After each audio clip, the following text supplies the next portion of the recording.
and Zoe for the introduction. Yes, my name's Dr. Phil Porter. I'm a glaciologist, so that's somebody who looks at snow and ice effectively. And I've spent pretty much the best part of 30 years working mostly in the high Arctic, but also in the Himalayas, the European Alps and Iceland, looking at shrinking glaciers. Which is a double-edged sword because, of course, I get to go to some of the world's most beautiful places on a reasonably regular basis, which is fantastic.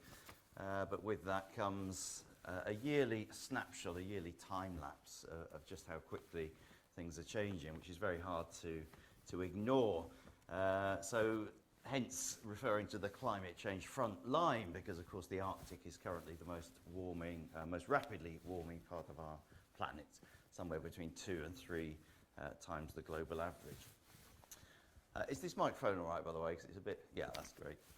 So, I spend most of my time in the Svalbard archipelago, which is a group of islands in the northern Barents Sea. Spitsbergen is the largest island in the group. We work here for a variety of reasons, which I'll cover in a moment, but it is relatively mild for its northerly latitude, and unlike Greenland next door, the glaciers in Svalbard tend to be rather smaller, which makes them logistically easier to work on, but the main point for working on smaller glaciers is that they respond much more sensitively to changes in climate. So it has become something of a centre for glacial research. And this is where the title of the talk comes from, T-shirts on for an Arctic heatwave. This is a headline from the Guardian. Back in 2005, we were in a place called Ny-Ålesund, which is the world's most northerly, permanently inhabited settlement, I'm told. There's a bit of competition from northern Canada, but apparently they're the official record holders, as it were. We would normally expect summer temperatures in Ny-Ålesund to be 3, 4, 5-ish degrees, which they indeed were 20 odd years ago when I first went there. Now they're more sort of 8, 9, 10. But in 2005 we witnessed the then temperature record of 19.6 degrees C, which was pretty shocking, over 1.5 degrees beyond the previous record. And the Guardian sent a reporter up to have a little look, which was interesting. And this is a photo of what happened after that event.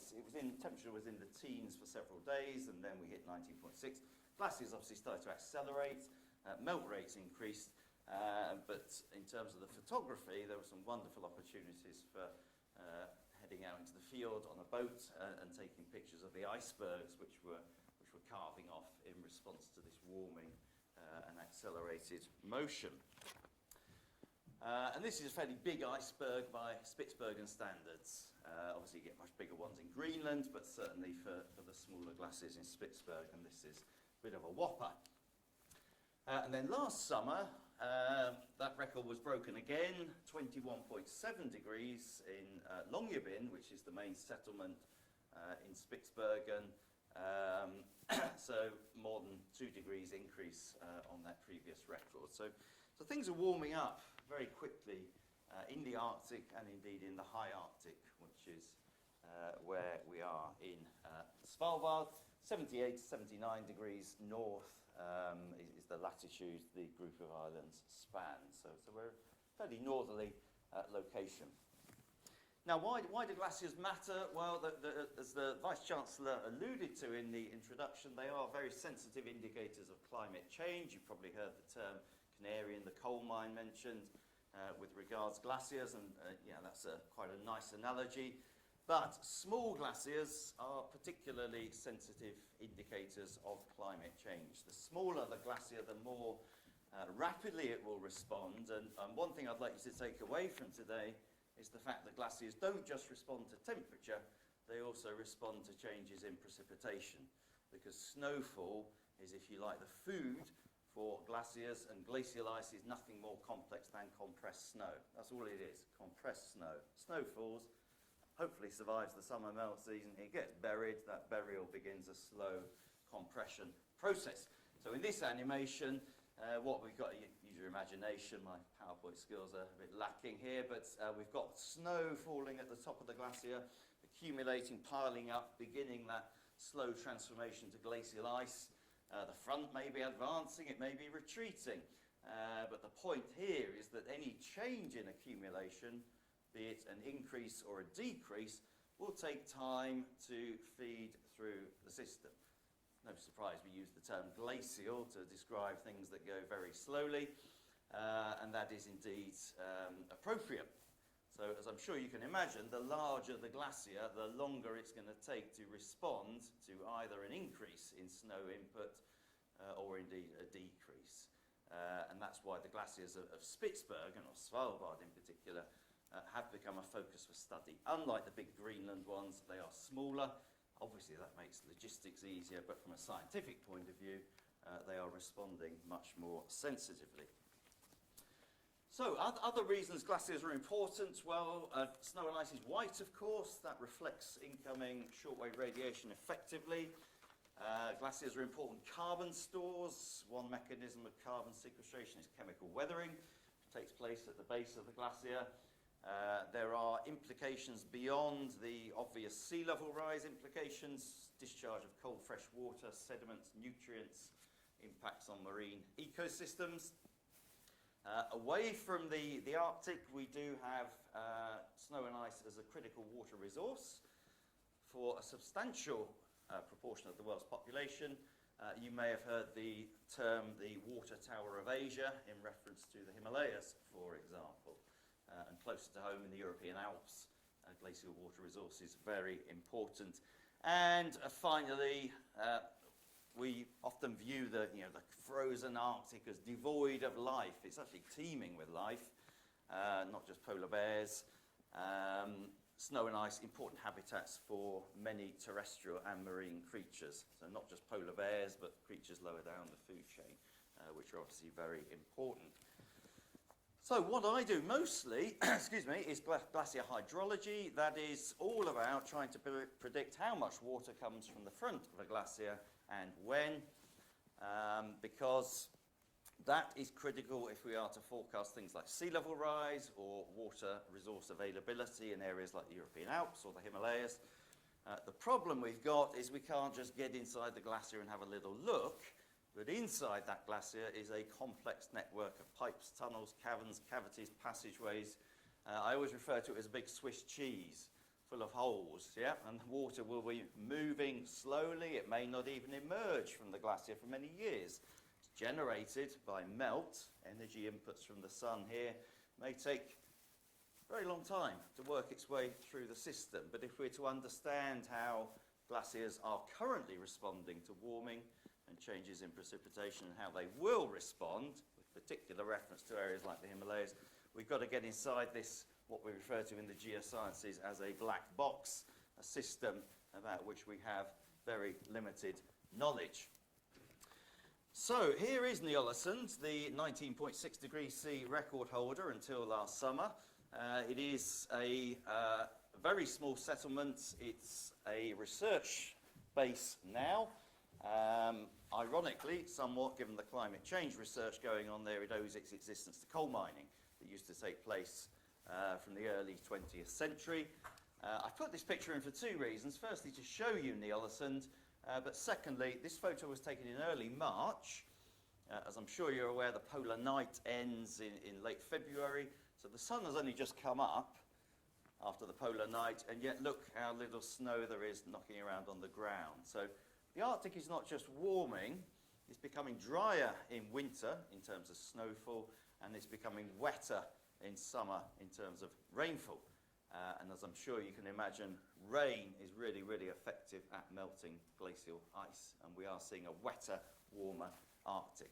The other thing just to note, I'm just going to move this screen out of the way, is the fjord waters. Here, no sea ice at all, and they are dark. And that's an important point that I'll come back to. So, as recently as 10 years ago, we could have taken a snow scooter across the sea ice in Kongsfjord, where this photo was taken. Obviously, no chance now, or indeed pretty much any year for the past decade or so. So some really dramatic changes taking place. Change of season, this is midsummer, taken at 2 o'clock in the morning. This is the world's most northerly post office. It's purely a tourist thing now, but it did used to be a post office, so occasionally you'll get a small boat pulling up, a few dozen tourists piling off and getting charged lots of money to have a postcard stamped with Ny-Ålesund, and then it gets put in an aeroplane and sent to the Norwegian mainland. But there we go, 2 o'clock in the morning, world's most northerly post office. Some rare Arctic sunshine as well, because the weather's usually like this, damp and grey and pretty dreary. But there's the world's most northerly train, which is also a tourist piece now. That was used, however, to take coal from the mines down to the quayside in Ny-Ålesund, and it's been preserved for tourist purposes. So, some pretty dramatic changes, as you would expect, if things are warming so quickly. Again, a photo taken in March. Reindeer are perhaps a bit happier about this, because the lack of snow cover means they can get grazing earlier in the season.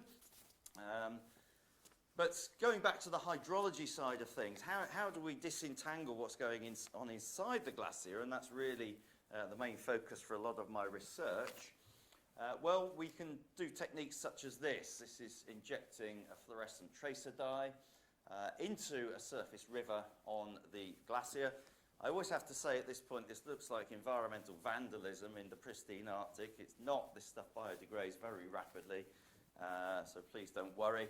But that water will eventually flow down into one of these massive great holes called a moulin. These are vertical shafts that drain meltwater deep into that Swiss cheese, into that impenetrable network of tunnels, pipes and cavities that we are trying to understand. And we can detect that dye coming out in minute quantities in the forefield, and that can help us interrogate how that system of water storage, water delivery is working. However, it is extreme remote sensing, if you like. And so a project I've been involved in with colleagues from the University of Hertfordshire is laser scanning the inside of the glacier. So rather than just trying to deduce what it looks like, how it functions from, for example, dye tracing experiments, let's actually get inside and do some crazy stuff. So here is the laser scanner. Note the clothes my colleague is wearing, or not wearing, as the case may be. This is obviously anecdotal evidence of environmental change, but this is early March. She's not even wearing a pair of gloves, as you can see. And the field behind her is again, completely devoid of any sea ice. So, you know, and this is a change I've witnessed progressively over the past 30 years. We have to calibrate the scanner to let it know where it is at sea level. Once it knows where it is, we can then take it up onto the ice and do this crazy stuff, which is the most terrifying thing I've ever done, which is abseiling down into a moulin. It's about 60 meters deep. If you want to get ahead for heights, and this is how I scared myself before going on this expedition, go to the new science building at the top of the campus, go to the top floor and look over the balcony. That's about 20 meters, so multiply that by 3. I did that before going, and of course I thought, oh my word, I can't do this. That's 20 meters only, and it looks terrifying. It's a really long drop. So 60 meters was something else. So I'm shaking like a leaf here, but you can't see it because it's a still image, obviously. This is looking up from the bottom. Obviously very mindful of this whopping chunk of overhanging ice, which we hope stays exactly where it is. So a fairly scary place to be, but once you get inside, you're in one of the most beautiful environments I've ever seen, and one of those rare environments where you can experience total darkness when you switch your head torch off. Total inky blackness. So we're inside the channels, the laser scanner's doing its thing, but it's a great chance for some nice photography while we're down there. And I just want to show you this. I hope the technology will work for us. Yeah, this is a reconstruction of one of the channels. You can see the vertical moulin, so we've got 60 meters there. The colors don't mean anything, they're just to highlight it so you can see.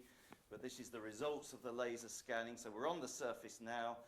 We're heading down into the glacier. You can see the climbing ropes we abseiled down just there, 3 of them. If you look very closely, you can see a rucksack there. There's another one there, just flying past. And now we're into the drainage channel. Very, very different to what we were expecting. Very sinuous, not at all straight, really holding up water, much taller than we expected. So a good deal of knowledge acquisition here to help us understand how these systems transmit water, how they store water, and how that may change in the future, because part of this project was also going back and doing repeat scans to see how things have changed with time. And so there we are, popping back out onto the surface safe and sound. Now, you don't need to be a glaciologist to look at this sort of glacier. This is in Longyearbyen to see how poorly it is. One thing we're seeing is a darkening of the Arctic. So, you know, the phrase I've used in talks is it's getting dark in the land of the midnight sun. Not getting any darker in terms of light, but what we're seeing increasingly is bedrock starting to poke through as glaciers thin. And as I'm sure you're aware, dark surfaces will absorb energy more readily than light surfaces, which reflects, so those dark surfaces heat up. That melts ice around the margins, and if you'll excuse the pun, you get a snowball effect of positive feedback kicking in. So these small systems in a pretty bad way in the Arctic. Other interesting things we're looking at up here, a lot of methane trapped in the permafrost, permanently frozen ground. Can't see it, very hard to detect, unless you happen to have a handy pond in the way. Start this going. So this is methane bubbling up. There's no sound on this. Methane bubbling up, and we can see it bubbling up because we've got water present here, and we've got a monitoring device which you can't see in this photo, but we can tow out on a piece of string to look at these methane emissions as permafrost melts. And we're currently involved in trying to equip drones with methane detectors so that we can cover quite wide areas and not measure methane per se, but you know, the first step is to find out where it's emerging from the permafrost. We know very little about this at present. Other darkening, this is biological darkening. So as we get a more benign environment, as things start to warm, microbial life starts to thrive. And so one of the things we're seeing is growth of algae on ice surfaces, which changes the reflectivity. And again, if you have a darker algal growth, that has the potential to enhance melt through conduction of energy from the sun to the underlying ice. And slope collapse, permafrost, permanently frozen ground, which holds a lot of slopes together in the high Arctic, melting and delivering debris to the ice surface. And this is really interesting because debris can do two things.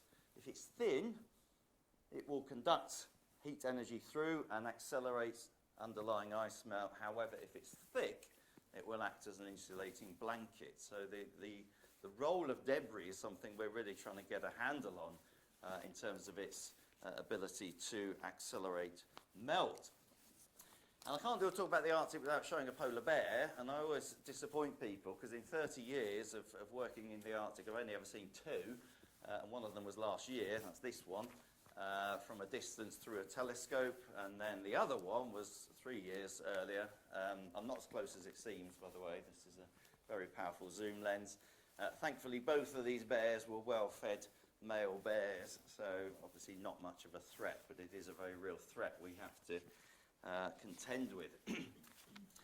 Now, in terms of messages, obviously I've shown you images and discussed some of the changes that we're seeing in the high Arctic, but one thing I'm increasingly of the opinion of, and this is my subjective opinion now, so I'm going to detach myself from the science, is that we can't wait for national or indeed international policy to trickle down in terms of making a difference to our impacts in terms of emissions, but more wider environmental impacts. So here is a graph of annual CO2 concentration in the atmosphere over the past few decades with the major climate summits superimposed on. And as you can see, the concentration goes up inexorably.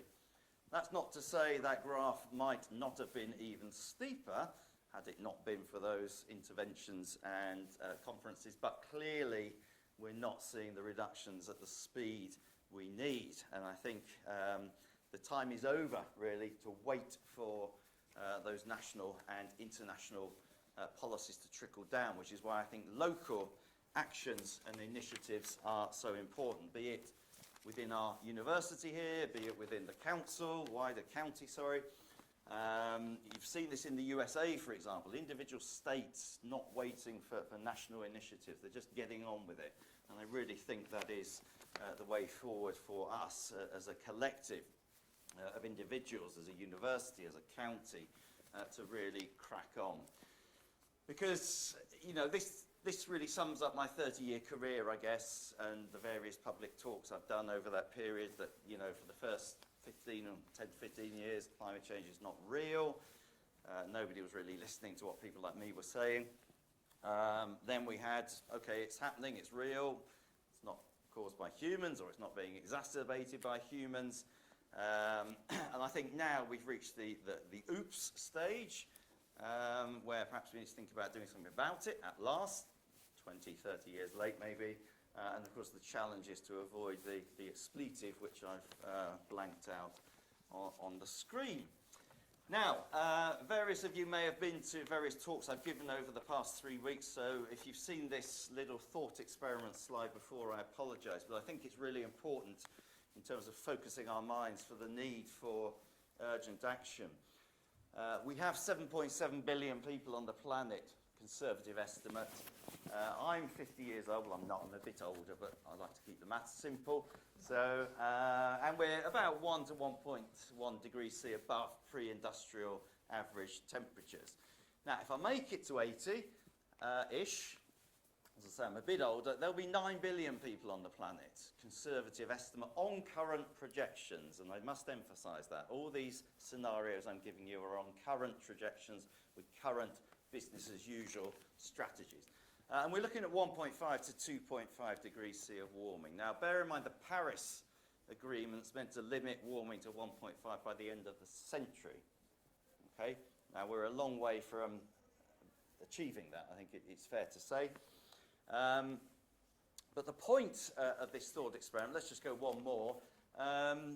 If I make it to 100, which I suspect is unlikely, but anyway, if I do, there'll be 9 to 10 billion of us on the planet, and we'll be anywhere between 3 and 4.5 degrees warmer on current business as usual scenarios. Now, the elephant in the room, of course, is population growth.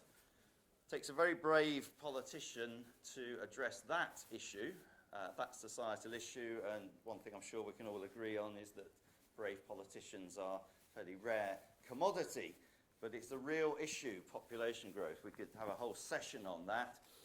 Do we need to start rethinking societal norms around family size, for example? But the point is, there are people in this room, people who have just been born, who will be, if we continue on current pathways, feeling the brunt of some fairly extraordinary changes. So let's consider somebody born today. Figures are the same. They're only 30 by the time we reach the middle of the century. Only 30. And yet, if we continue the way we currently are, and you know, I very much hope we won't, and that's what the whole conference is about, as well as the COP conference, 9 billion, 1.5 to 2.5 degrees C, 80 years old, perfectly reasonable lifespan for somebody born in the United Kingdom. Wow, suddenly we're at the end of the century.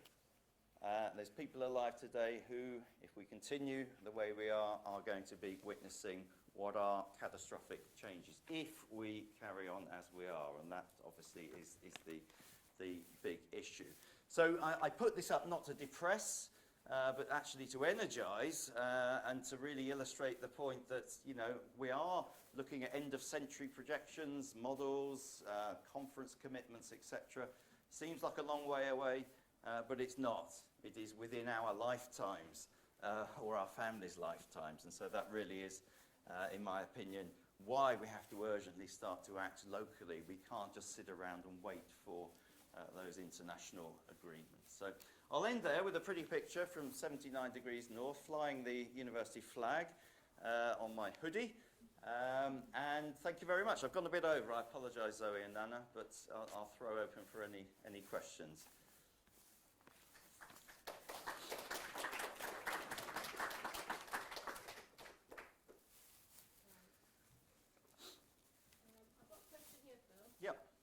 As long as the back of the room as well. Oh, brilliant. Yeah, sorry, do you want to go first? Oh, me? Yes, yes. You referred to local activities Yeah. a few minutes ago. I was wondering if you had suggestions or observations of local activities that are taking place around here. Well, we have some colleagues here from Hertfordshire County Council who are, I believe, going to talk about an event next weekend. There are various pressure groups. Friends of the Earth, I know, did a big event in St Albans last weekend, I think it was, or the weekend before. There are various online groups as well. Obviously, it depends on what flavour of group you would be wanting to join. So you could get radical and, you know, go for Extinction Rebellion or, you know, one of those groups. But there is plenty going on. And certainly if I would need to investigate a bit more because I actually live a bit further north. So presumably you're from Hertfordshire. But if you wanted to leave me your email address, I could certainly send you details if that's helpful. It could be, yes. Yeah. Thank you. Yeah, no problem. Yeah, we live in Barnet, so that's Oh, okay, yeah. south Yeah. of the county. Okay. I have a very good contact in Barnet, actually, who I can put you in touch with. So, yeah, that's Sorry, great. the bus was 45 minutes late. Was it the university bus? Yeah. Oh.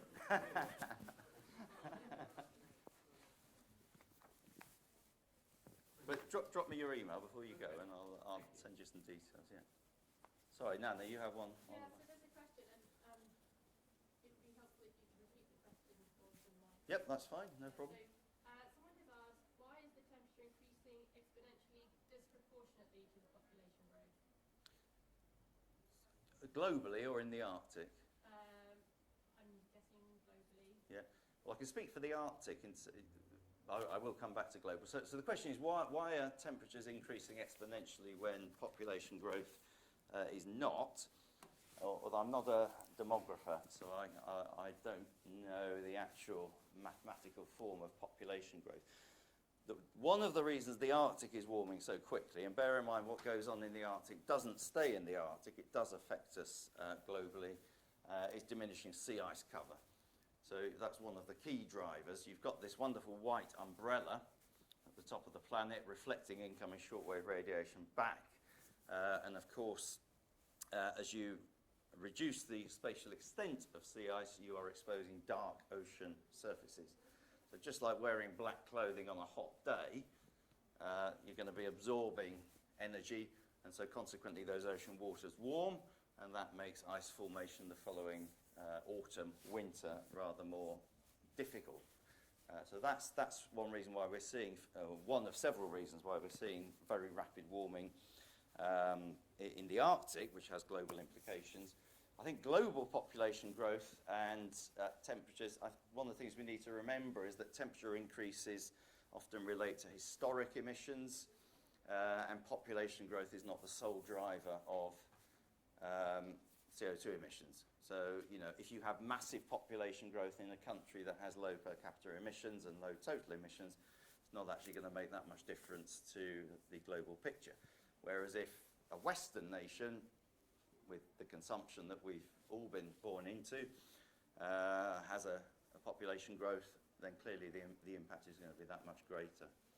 So I think the concise answer to that is there are many factors more than just population growth that are driving environmental change. Yeah. Based on what you're seeing in the Arctic, Yeah.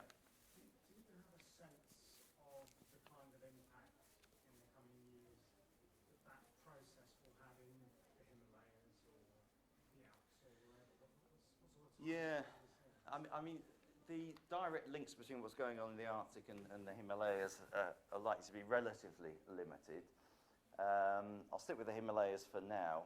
The Himalayas is a really interesting one because in the Karakoram, which is the arm of the Himalayas that runs up into Pakistan towards Afghanistan, we have really thick debris-covered glaciers, and they're not responding very quickly at all. So you will see reports of a lack of retreat of Himalayan glaciers being evidence of that things are not warming up. Now that's not factually correct because they're still down wasting slowly but surely, but there is much slower loss of ice in the Himalayas. But in terms of global temperatures, I think what we'll be looking at in the Himalayas is discharge levels starting to taper off from about mid-century, approximately, whereas we're already seeing discharge levels in the European Alps tapering off. Northwest Europe is warming quicker than the Himalayas because we are closer to that warmer area anyway. We've obviously got the North Atlantic drift keeping us relatively warm for our latitude here. And it's something called the deglaciation discharge dividend. I don't want to get into a lecture here, but very briefly, when glaciers start to shrink, water aplenty emerges. That's what's happening in the Himalayas now. So there are water resource issues, but as far as the glacial supply is concerned, water is aplenty. If you go to the European Alps, they've gone over that rising discharge curve, and they're probably somewhere just over the peak, a bit like the peak oil concept, and so their mass of ice has diminished beyond a certain level, such that they're now on that dwindling arm. If you go to the Andes, they're a lot further down, and you may have seen this in news reports. Andean glacial meltwater discharge critically low, and one of the problems in the Andes is in the early days, when they're on the upwards limb of that curve, excellent, we've got this fresh water, wonderful for agricultural productivity, let's get farming in those lowland areas. But of course now, irrigation is becoming increasingly difficult because they're on the downward limb of that deglaciation discharge dividend curve. I think water resources generally is one of the most critical impacts of a changing climate globally, not just in glacial catchments. I think often in talks I'm asked, what are the two biggest issues? People usually think, yes, sea level rise is the big issue. Well, yes, it is, of course, if you're in a low-lying state. But certainly at a global level, I always say that declining biodiversity and dwindling access to freshwater resources are the two biggest threats on a global scale. Yeah.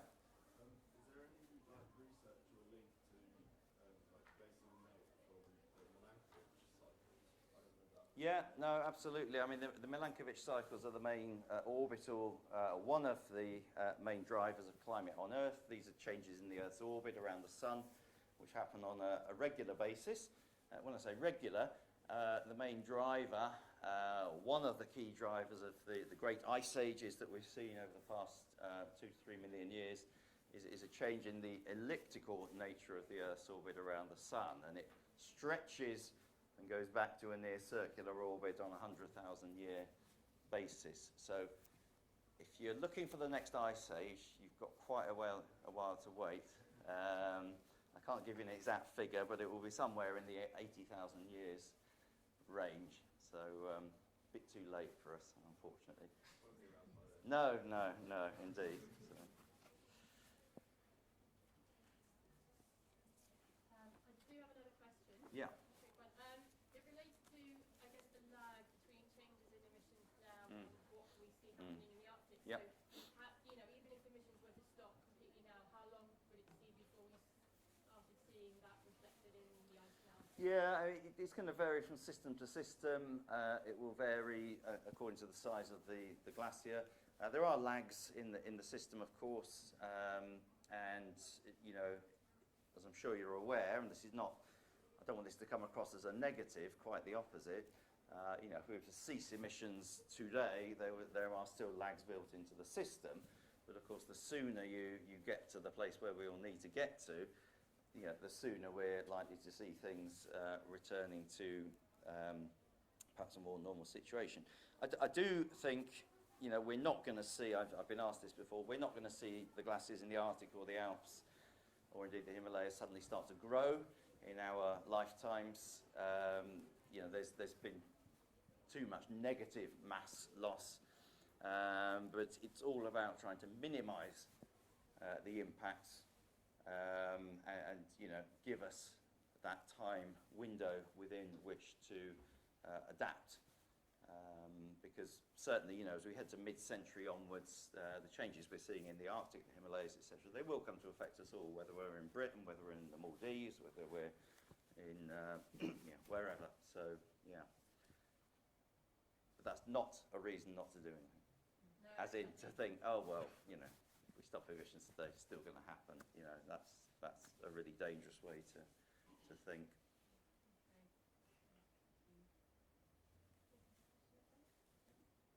Yeah.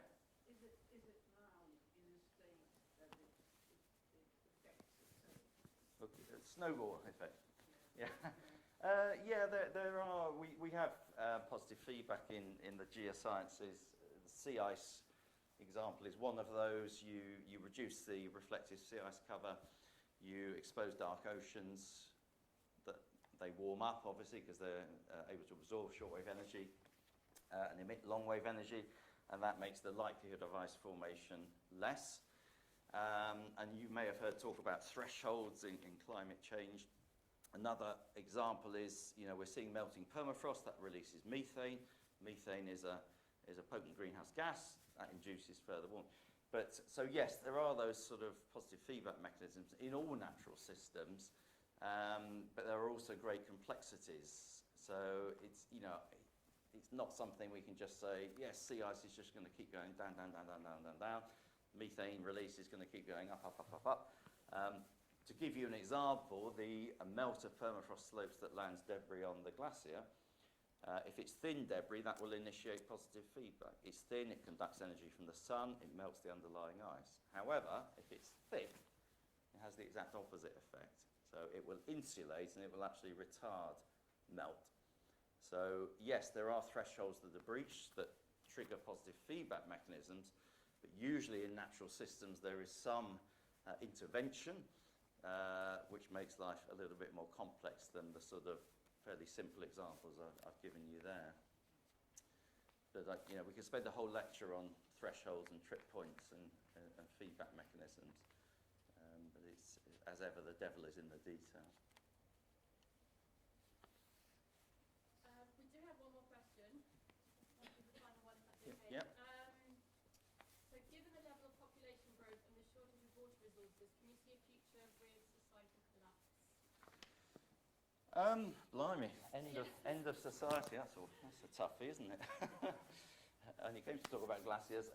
Yeah, the question was, given water shortages, are we likely to see societal collapse? Well, I think that's exactly why we're all here today. That is precisely what we need to avoid. Himalayan nations, for example, need to think seriously about collecting spring snowmelt runoff rather more effectively. Same could be said for countries in Europe that rely on water from the Alps. I don't see societal collapse from a water resource point of view, provided we act and we're sensible. You know, we are facing critical water shortages in this country, so it's not something that's, you know, in far off distant lands. And, you know, with the amount of house building that's going on and climate changes, this is all likely to be exacerbated. My bigger concern, as I mentioned earlier, would be the dwindling biodiversity. I think that is a bigger threat to humanity than the water resource issue. That's not to, you know, say the water resource issue isn't important. It is up there. It's the two main issues that I refer to when I do these sorts of presentations. But yeah, I would be more concerned about dwindling biodiversity in terms of big impacts on society, both in the UK, with the extent to which we're reducing our biosphere, but also globally. Global food production is a big issue. I usually make a link between the Himalayas and Hatfield. You know, what shrinking glaciers got to do with us in Hatfield? Well, look at where those major rivers in Asia rise. Himalayas, Tibetan Plateau, they feed some of the world's most productive agricultural zones. And if you look at how much food the UK imports, you can begin to see these are not just faraway problems, abstract problems. Why is this guy coming to talk to us about glaciers